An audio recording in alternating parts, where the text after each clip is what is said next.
Okay, welcome to your low intensity workout. What I would recommend is that you do a short warm up beforehand, and we're going to repeat each of these exercises twice. I'm only going to go through them with you once though, for a minute each. Equipment wise, all you're going to need is a chair and either a tin of beans or 2 tins of beans or 2 dumbbells instead.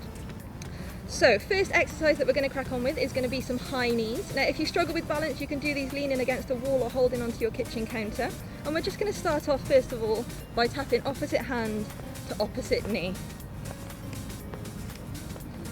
So this is an exercise that's going to get your heart rate up nice and high, and you might start to feel quite out of puff as you're doing it, okay? But you take it at your pace. I might be going too fast for you, or I might be going too slow.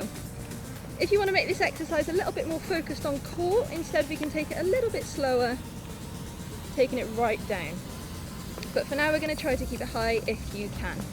Now whilst we do each of these exercises, I want you to make sure that you keep a nice strong posture. So from the side, you'll see that I'm stood up, nice and straight, and we're keeping that chest lifted, shoulders back and down. Well done. Good. Okay, so from here, I want you to just keep your feet moving in between, and you're going to grab your tins of beans or your dumbbells, and we're now going to do an exercise for your upper back. So we're going to stand up nice and straight, we're going to have your palms facing forwards, and we're just going to pulse back gently. So with this one, as I said, we're going to make sure that we keep that chest lifted, shoulders back and down, and we're working into the top of your back, backs of your shoulders, so it's a really good exercise for posture. Now what you might find is that you need to breathe in as we take it back, breathing out as we bring it in nice and slowly. So the movement itself, we're not swinging, we're just taking it back and through.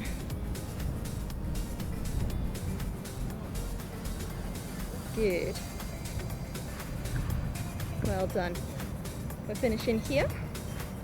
Next exercise then, we're going to take it back to an exercise that's going to get that heart rate back up, and it's going to be a half jack. So we've got the option of either one arm or 2 arms, whatever suits you best. And you're going to be feeling those hips moving, so we're working all the muscles around the hips, especially starting to warm them up a little bit more. If you suffer with any shoulder issues, you might find that this aggravates it, and if so, I want you to take it from the elbow instead. So same as with the first lot of high knees that we did, you're going to make sure that you're working at your pace. So if you need to take it faster or you need to take it slower, then please do. And same again, if you struggle with balance, then please just hold onto your kitchen counter or lean against your wall. So as we're using lots of muscles in this exercise, you might be finding that you're getting quite out of puff again.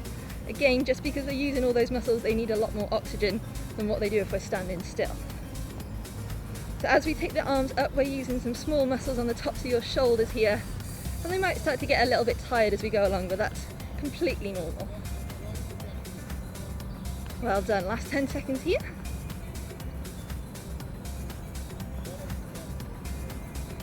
Good. 3, 2, and 1. Well done. I want you to take yourselves to the back of your chair for me now. And we're going to be doing a glute kick. So this is going to work all of the muscles in your glutes, and we're going to take it one leg at a time. So I want you to hold onto the back of your chair for balance. We're going to take your left leg behind first of all. We're going to squeeze your bum cheek, and we're going to pulse backwards. Now if you suffer with any lower back issues, you might find that this starts to aggravate it slightly, in which case I want you to take it down to your elbows, keeping a nice flat back, and taking it up from here instead. So as we take it back, as I said, you're going to make sure that you're squeezing those glutes, and we're not feeling it through the lower back or the hamstrings below. Good, so halfway we're going to swap legs, taking it back, squeeze your bum cheek, and we pulse back behind. Now same again, if you're upright, you're going to make sure that you keep that chest lifted, shoulders back and down, and if we're down on elbows, you make sure you keep that back nice and flat, just to support the lower back a little bit more if you need it. Good, well done. Okay, so from here I want you to come back round to the front of your chair, and we're going to go for a sit to stand exercise. So as it says in the name, we're going to stand up from your chair and sit back down nice and slowly. So I want you to come to the front third of your chair first of all. Now you've got 2 options. Option 1, we use the chair to push up and off. Option 2, we can take it hands over the chest, making it a little bit harder if you want to. So with this exercise, you're going to make sure that we're coming nose over knees as we stand up, and it's slow and controlled as we come up, and as we come back down. You need to notice that I'm not falling back in the chair, we're controlling it both ways. So same as before, we're using lots of big muscles within this exercise, so it's a really functional one. We're using all of the muscles in your legs, they help you to stand up out of your chairs, climb your stairs, climb big hills as well. Well done. So we're keeping chest lifted and we're making sure that those feet stay planted on the floor as well.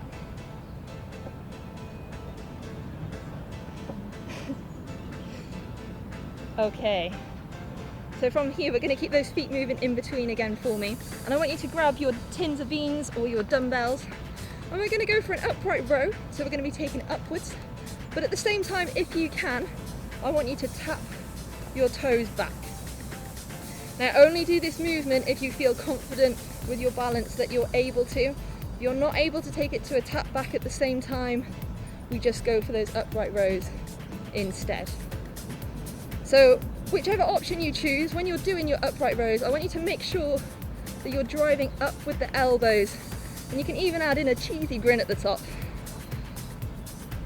And if you want, you can add in that little bit of bounce to the movement as well. So again, we're working the small muscles in the tops of your shoulders here. So if they do start to get quite tired, it's just because we don't tend to use them as much. Good. Well done, last two, and last one. Well done. So we can leave the tins of beans or dumbbells down, and we're going to take it to a little bit of side stepping next of all. So make sure you've got a little bit of room. Now if you struggle with balance, we can go along the kitchen counter, but we're going to just take it 2 steps to one side, 2 steps to the other. So we can keep it nice and cheesy. We're not holding on, adding in that little bit of bounce. Or if you're holding on for balance, just do what makes it safe for you. So again, with this exercise, because we're moving a little bit quicker, it's going to get that heart rate up. So we're going to make sure that we keep that chest lifted, shoulders back and down throughout. So we are working through the hips here as we move side to side. So if you do struggle with any hip issues, you might find that you need to make smaller steps, in which case that's absolutely fine. We just add in a couple more instead.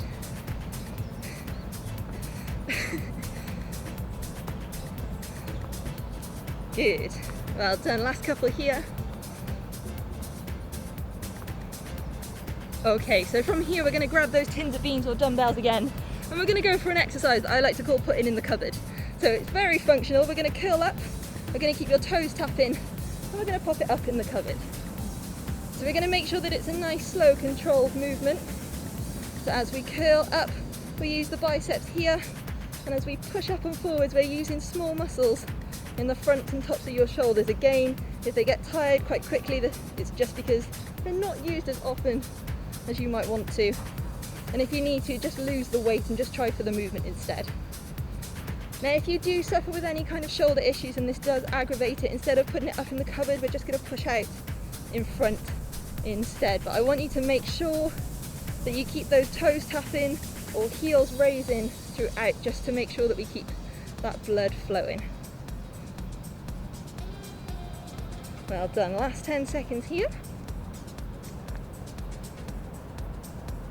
Good. Last 3, 2, and 1. Well done then, guys. So you can pop your weights down and make sure you keep your feet moving. Now I would recommend that you go for a little cool down after this, and definitely some stretches, but also repeating those exercises twice round if you find that you need a bit more of a workout as well.